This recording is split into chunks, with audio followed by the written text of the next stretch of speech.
یا ایھل انسان ما غرک بربک الکریم. میں جب یہ آیت پڑھتا ہوں رونگٹے کھڑے ہو جاتے ہیں. اللہ تیرا کیسا انداز ہے, تو بندوں کو کیسے ایک سمجھاتا ہے, تیرا کیا خوب انداز ہے. اللہ نے فرمایا اے انسان وہ کون سی چیز ہے جس نے تجھ کو رب کریم کے بارے میں دھوکے میں ڈال رکھا ہے. اللہ فرماتا ہے بندے مجھے بتا تو صحیح کہ وہ ہے کون جس نے تجھ کو رب سے دور کیا. علماء فرماتے ہیں اللہ کی اور بھی بڑی صفتیں ہیں.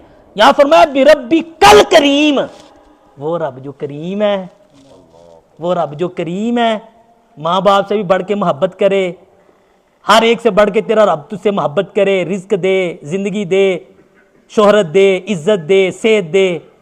جب تو بیمار ہوتا ہے اسی کو پکارتا ہے. اس رب سے کس چیز نے دور کیا؟ اللہ نے کویسچن رکھا, بندے تو بتا تو صحیح نا, وہ ہے کون جو رب سے زیادہ تجھ سے پیار کرتا ہے؟ وہ ہے کون جو رب سے زیادہ تجھ پہ وہ نعمتیں عطا کرتا ہے؟ وہ ہے کون جب بیمار ہوتا ہے تو تمہیں شفا دیتا ہے؟ وہ رب ہے. اس رب سے تجھ کو دور کس نے کیا ہے؟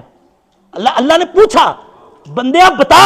الذی خلقک فسواک فعدلک, اس رب نے تجھے پیدا کیا, تیرے اعضاء بالکل ٹھیک بنائے. ایک آنکھ بڑی ایک چھوٹی نہیں ہے, دونوں برابر ہیں. ایک ہاتھ بہت لمبا اور ایک چھوٹا نہیں ہے, دونوں برابر ہیں. ایک ٹانگ بہت لمبی ایک چھوٹی نہیں ہے, دونوں برابر ہیں. فسواک یہی معنی ہے. الذی خلقک فسواک فعدلک فی ای صورت ما شاء رکبک, جس صورت میں تمہیں چاہا رب نے پیدا کیا. اللہ نے پوچھا بندے بتا. اچھا یہ کویسچن اللہ کر رہا ہے, کیا جواب ہے ہمارے پاس کہ یا اللہ وہ فلاں لڑکی ہے اس وجہ سے میں داڑھی نہیں رکھ رہا, وہ اس سے دوستی نہیں چھوٹ رہی, وہ اس وجہ سے میں مستی سے دور ہوں. یا اللہ وہ میرا دوست ہے اس نے مجھے دور کر کے رکھا ہے. تو یہ رب سے بے وفائی ہوئی نا. اللہ اتنی نعمتیں دے تو آج وعدہ کریں کہ یا اللہ تیری نعمتیں کھاتے ہیں, تو نے اپنا محبوب عطا کیا, آج کے بعد نماز نہیں چھوٹے گی.